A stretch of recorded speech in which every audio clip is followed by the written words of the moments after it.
La fromagerie Delin, c'est 52 ans d'existence.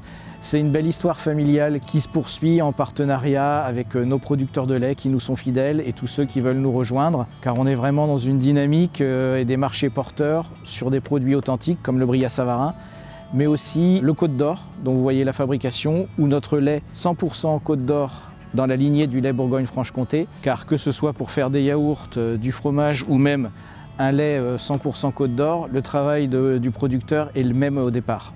Donc l'important, c'est de leur donner des perspectives d'avenir et surtout de leur permettre de continuer à exercer leur métier avec passion.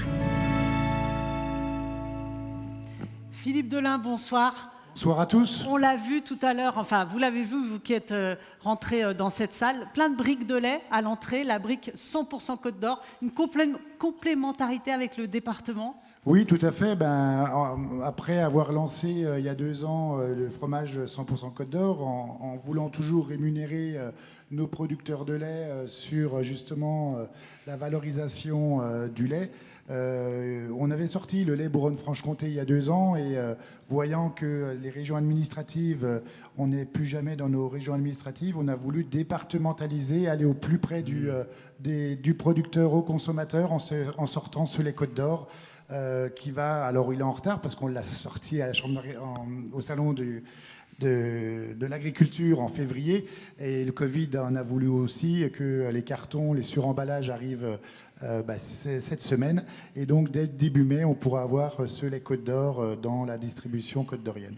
Bon, et les gens vont repartir avec une brique. Tout à fait, là on a justement emmené 500 briques, les premières 500 briques, c'est des collectors, hein, vous pourrez les faire signer par les producteurs de lait qui sont tous là, la plupart, Gaëc Méret, Nicolas Michaud, la famille Chaume, tout ça, voilà, donc aujourd'hui on ramasse environ 19 millions de litres de lait, 3 millions en Côte d'Or et justement pour valoriser ce lait au plus près des producteurs, toujours dans toujours les payer mieux que la moyenne nationale. Tout à fait, parce qu'aujourd'hui on était à 421. Alors bon, avec ce qui se passe en ce moment, d'ailleurs le conférencier c'était super, c'était vraiment, ça m'a soulagé un petit peu dans ma démarche d'avoir sorti ce lait-là et réfléchi sur le prix qu'on va proposer, parce que j'étais pas du tout dans ce prix-là. Mais c'est toujours dans la volonté de valoriser aujourd'hui à 440 € du mille qui va être payé en 2022 à tous nos producteurs de lait de Côte d'Or, du Jura, de Franche-Comté aussi. Alors normalement, je n'ai pas le droit de vous poser une troisième question parce qu'on Allez-y. dit dans l'oreille. Mais quand même, alors très vite, vous installez une nouvelle ligne de conditionnement. Pourquoi faire ? Tout à fait. Par rapport à ça, justement, donc on a voulu par rapport au Covid. Ça a été fait par rapport au Covid sur la valorisation de ce prix du lait-là, de conditionner chez nous directement à la fromagerie de Gilles et Citeaux, d'investir 6 millions d'euros. Les travaux commencent dans 15 jours pour conditionner ce lait-là à partir de janvier l'année prochaine.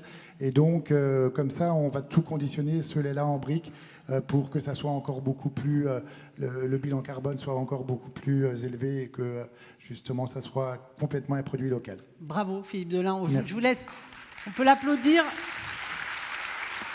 Donc le lauréat est la coopérative Les Coteaux Bourguignons, représentée par Guylain Desgrises. Pour ce trophée de l'agriculture créatrice de valeur ajoutée. Bravo à vous. Fait.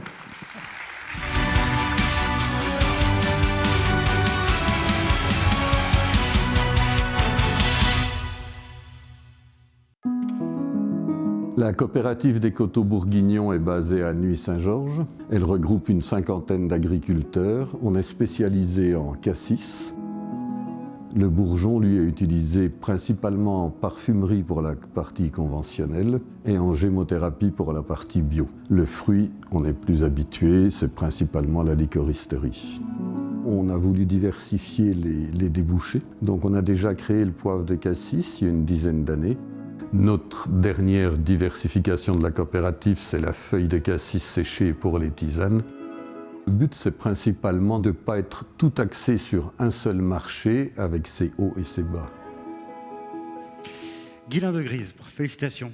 Merci. Bravo à vous. Oui, on peut l'applaudir. Très très belle initiative. La gémothérapie, extraction des substances contenues dans les bourgeons, c'est ça? Oui, oui. C'est de la parapharmacie, hein? C'est de la parapharmacie qui utilise les bourgeons. Les bourgeons, ils concentrent beaucoup de vitamines, d'éléments minéraux et des énergies. Et donc à la sortie de l'hiver, les bourgeons vont éclore. C'est là qu'on les récolte pour la parapharmacie, la gémothérapie. Et le bourgeon de cassis, il a quelque chose de particulier, c'est qu'on l'associe avec d'autres bourgeons. Disons que les parapharmacies, les laboratoires l'utilisent comme bourgeon mère. C'est-à-dire qu'il a un spectre très large, il est fortifiant, anti-inflammatoire. Et du coup, après, ils vont associer d'autres bourgeons, le figuier, rosier, tout ça qu'on ne produit pas, nous, aujourd'hui, pour des applications plus spécifiques.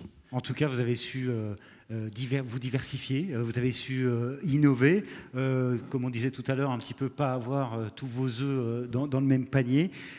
Ça permet vraiment de faire face aux aléas de production, aux aléas du marché, tout ça, évidemment. Il y a plusieurs aspects, si vous voulez. Sur la plupart des agriculteurs adhérents au coteau bourguignon sont céréaliers ou éleveurs céréaliers. Donc là, c'est des marchés qui n'ont rien à voir avec le marché céréalier. C'est-à-dire que la parfumerie, la gémothérapie, c'est pas du tout lié au marché céréalier, ni bio, ni conventionnel. Donc on se diversifie de ce point de vue-là, c'est une baisse du risque.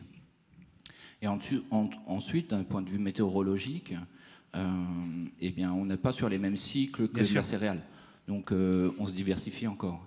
Et l'autre secteur de diversification, enfin l'autre spécificité, c'est on a connu des crises, et à chaque crise, la coopérative a su rebondir, parce qu'elle est très créatrice d'innovation. Et du coup, maintenant, on peut osciller entre le poivre de cassis, le bourgeon de cassis et la feuille. En fonction de nos marchés, on récolte différemment. Oui, et donc forcément, vous vous adaptez aussi aux demandes du marché et à l'évolution de tout ça. Et du coup, ça crée vraiment de la valeur à l'hectare pour les agriculteurs. Si vous voulez. Et donc le trophée de l'agriculture créatrice de valeur ajoutée. Je pense qu'il est absolument mérité, et le jury, évidemment... Pour les adhérents de la coopérative. Pardon ? C'est les adhérents de la coopérative qui le reçoivent. Eh bien voilà, félicitations Merci encore beaucoup. à vous pour ce trophée. On vous laisse passer à la photo. On vous laisse prendre une photo. Allez-y.